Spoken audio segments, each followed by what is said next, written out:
العشاق ديال المونغا والانمي ولاو كتار، ولكن الاغلبيه الناس كيعرفوا غير بعض النجاحات العالميه بحال وان بيس وناروتو واتاك اون تايتنز ومؤخرا ديمون سلاير.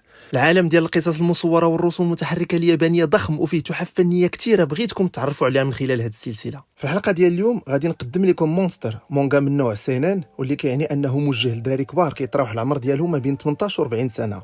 كتبها ورسمها الفنان ناوكي اورازاوا بين سنه 1994 و 2001 عبر سلسله مكونه من 18 كتاب. ناوكي اورازاوا معروف ايضا بواحد التحفه سميتها توينتد سنتوري بويز ولا اطفال القرن العشرين، كنصحكم ايضا بها ونقدروا نتكلموا عليها في حلقه قادمه. كنتبعوا خلال القصه ديال مونستر الحياه ديال كينزو تينما، واحد الطبيب جراح ياباني نابغه خدام في مستشفى الماني بمدينه دوسلدورف قبل ما توحد المانيا الشرقيه والمانيا الغربيه، وناجح على المستوى المهني والشخصي.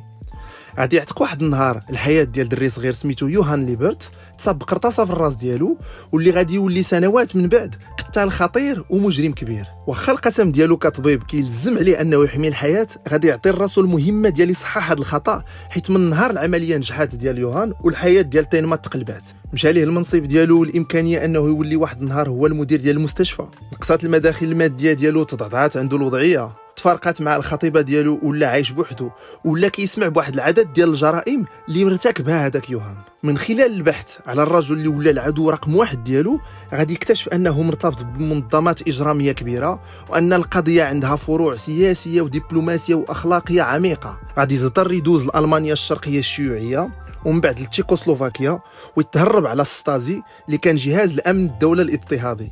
غادي يتعلم يتضارب ويستعمل الاسلحه، وهو هاز المسؤوليه ديال بنت في سن مبكر. مونغا اذا بعقلو وقصه خياليه غادي تخلينا نفكروا في مفاهيم الخير والشر ونتعمقوا في التاريخ الظلامي ديال جزء كبير من اوروبا خلال القرن العشرين. واللي ما عندوش مع القرايه خاصكم تعرفوا بان استوديو ماد هاوس دار الانمي ديال مونستر في 74 حلقه بالجوده اللي معروف عليها هذا الاستوديو، واللي عطانا من قبل نينجا سكرول وبابريكا وديت نوت وميموريز واحد العدد ديال لي زانيمي مشهورين. بالصحه والراحه وموعدنا في حلقه جديده ومونغا ولا انمي جديد.